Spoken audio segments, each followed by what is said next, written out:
आपको याद करना चाहिए वो दिन जब आली जनाब ने अपनी यूनिवर्सिटी में बुलाकर जितने विधायक, एमएलसी और राज्यसभा के मेंबर थे, उन सबसे अपनी ट्रस्ट के नाम जबरदस्ती विधायक निधि का एक बड़ा हिस्सा वहां के नाम लिया।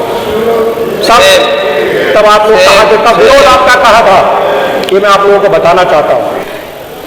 मैं सदन में अनुभव में सबसे छोटा हूं, सभी को मेरा सादर प्रणाम। मैं इस सदन में महामहिम राज्यपाल महोदय का अभिभाषण के समर्थन के लिए खड़ा हुआ हूं। मुझे उम्मीद है कि सभी सदस्य मेरी बात को ध्यानपूर्वक सुनेंगे और अगर मुझसे कोई भूल चूक हुई तो उसे नजरअंदाज करेंगे।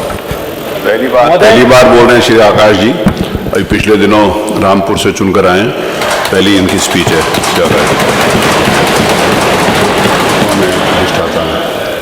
महोदय, मैं उस रामपुर से चुनकर आया हूं श्रीन्द्र जी सरोज, जो राजा राम सिंह कठेरिया की धरती है। मैं उस रामपुर से आता हूं जिसका एक अपना अलग इतिहास है, अपना एक गौरव है।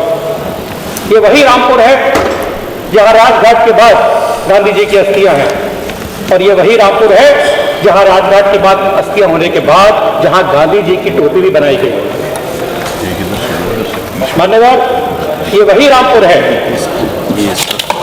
जहां की गलियों में गालिब सुकून पाते थे और कहते थे ये रामपुर है दारे सुरूर। दारे सुरूर कहा जाता है मदहोश करने वाली जगह, लेकिन गालिब को क्या पता रहा होगा कि ये मदहोश करने वाली जो जगह है तो किसी दिन बदनामी का सबब बन जाएगी। ये वही रामपुर है जिसने अख्तरी बाई फैजाबादी को बेगम अख्तर बनाया। ये वही रामपुर है जहाँ के हाथ की बनी वायलिन और ऊद पूरी दुनिया में मशहूर है। एक तरफ जहाँ रामपुर सहजवान घराना तो पूरी दुनिया में मशहूर है, तो यहाँ की पतंग आसमान को इंद्रधनुष बनाती है। ये वही रामपुर है जहाँ 1857 में स्वतंत्रता संग्राम के दौरान लखनऊ और दिल्ली छोड़कर आए फनकारों को पनाह मिली थी। ये वही रामपुर है जहां दुनिया की 10 लाइब्रेरी में शुमार रामपुर की रजा लाइब्रेरी है, और इस रजा लाइब्रेरी की खासियत यहाँ पर हजरत अली के हाथ से लिखी हुई कुरान पाक है, तो यहाँ पर राजा सुबेर चंद की फारसी में लिखी हुई रामायण है।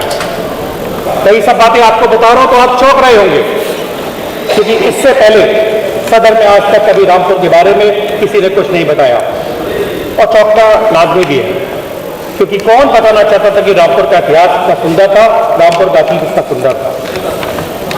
आपने इस रामपुर में किस्से जरूर सुने होंगे, लेकिन उन किस्से में कभी राजा राम सिंह कठेरिया का जिक्र आपने कभी नहीं सुना होगा, क्योंकि उन्हें सुनाने वाले वही थे जिन्होंने रामपुर जैसे खूबसूरत बगीचे को उगाड़ फेंका। उनकी जुबान पर कभी राजा राम सिंह कठेरिया का नाम तक नहीं आया, क्योंकि रामपुर में उनकी अपनी एक हुकूमत थी और वो अपने आप को आली जनाब कहना पसंद करते थे।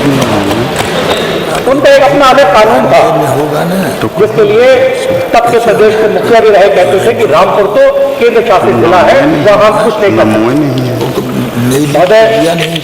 महामहिम राज्यपाल ने अपने भाषण में कहा था कि हमारी सरकार छात्र छात्राओं के लिए 63 संस्थानों में स्मार्ट क्लासेस की स्थापना कर चुकी है, और शेष में स्मार्ट क्लासरूम की स्थापना करने जा रही है। सरकार 52 नए राजकीय पॉलिटेक्निक का निर्माण करने जा रही है। स्नातक स्तर तक 4 इंजीनियरिंग कॉलेज भी शुरू करने जा रही है। हमारी सरकार तो शिक्षा के लिए इतना कुछ कर रही है, पर यह भी देखना जरूरी होगा कि यहाँ पहले क्या हुआ। मैं बात फिर अपने जिले रामपुर की तरफ लेके जा रहा हूँ। महोदय, ये वही रामपुर है जहाँ एक वक्त पूरी दुनिया में सबसे ज्यादा स्कूल, सबसे ज्यादा कॉलेज और सबसे ज्यादा मदरसे हुआ करते हैं। यहाँ 1774 में खुली मदरसा आलिया नाम की एक यूनिवर्सिटी हुआ करती थी, जिसकी डिग्री अरब देशों और मिस्र तक इसकी मान्यता प्राप्त हुआ करती थी। आपको कभी मौका लगे तो रामपुर की रजा लाइब्रेरी में तब के मजहब डॉक्यूमेंट आज भी रखे हुए हैं, जिस पर यह लिखा हुआ था कि ये यूनिवर्सिटी को कभी किसी सरकार के द्वारा बंद नहीं किया जाएगा। लेकिन पता लगाने की जरूरत है कि क्या हुआ उस यूनिवर्सिटी का। जिस यूनिवर्सिटी में अरबी फारसी की बेशकीमती किताबें रखी हुई थी, पता लगाने की जरूरत है, और इसके लिए रामपुर एक बार आना पड़ेगा। कुछ साल पहले रामपुर के आली जनाब के ट्रस्ट को ये मात्र ₹1 साल पर दे दी जाती है। वहाँ की किताबें उनके म्यूजियम की शोभा बढ़ाती हैं। मैं ये सब बातें आपको बता रहा हूँ क्योंकि आपको ये बातें कभी ना कभी पता लगी थी, क्योंकि आप लोगों को बातें बताना बहुत जरूरी है। आली जनाब लोकसभा में खड़े होकर ये बयान देते थे कि मैं अपने स्कूल में बच्चों को 20 रुपए में पढ़ाता हूँ। जानने का विषय यह है कि 20 रुपए दिन में पढ़ाते हैं, 20 रुपए महीने में पढ़ाते हैं, 20 रुपए साल में, या 20 रुपए घंटे में पढ़ाते हैं। ये बहुत गंभीर विषय है और इसको जानने का है। अध्यक्ष जी, अभी पिछले 2-3 दिन से जो विपक्ष के जो सदस्य हैं वो सरकारी पैसे के दुरुपयोग का मामला उठा रहे थे। सरकारी पैसे का दुरुपयोग क्या होता है, इसके लिए आप हमारे रामपुर आए।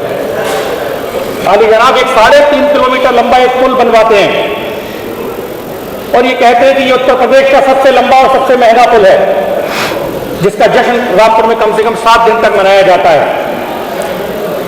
लेकिन आली जनाब ये नहीं बनाते, ये नहीं बताते कि दुनिया का एक ऐसा पुल है जिसके नीचे से ना तो कोई रेलवे लाइन जाती है, ना कोई नदी जाती है और ना कोई नहर जाती है।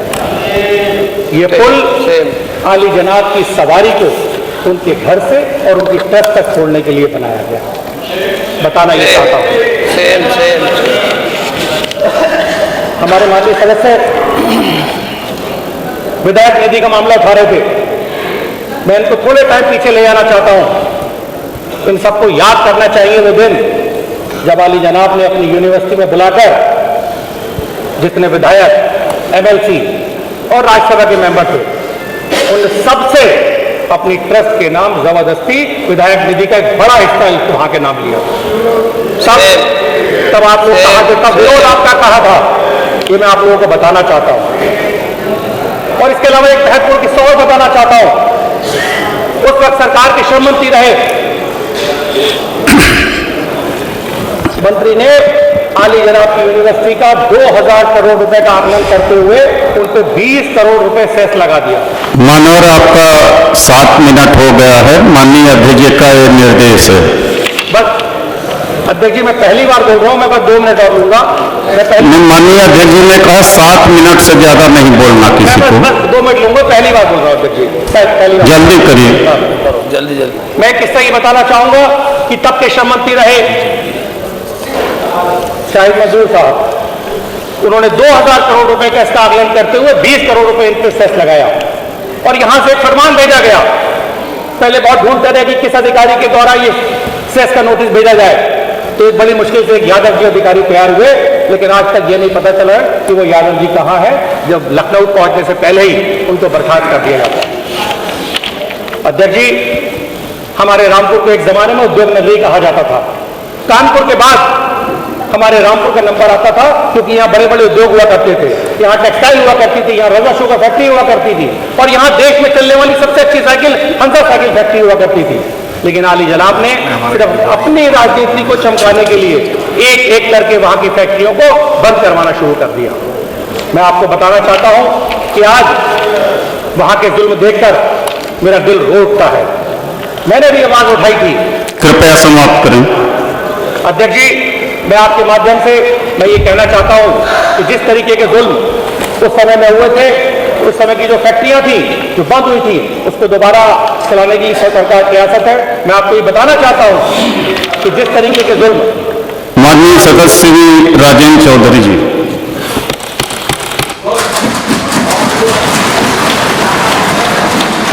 आपने मुझे महामहिम राज्यपाल महोदया के 62 के संशोधन पर बोलने का मौका दिया, मैं बहुत आपका आभारी हूं।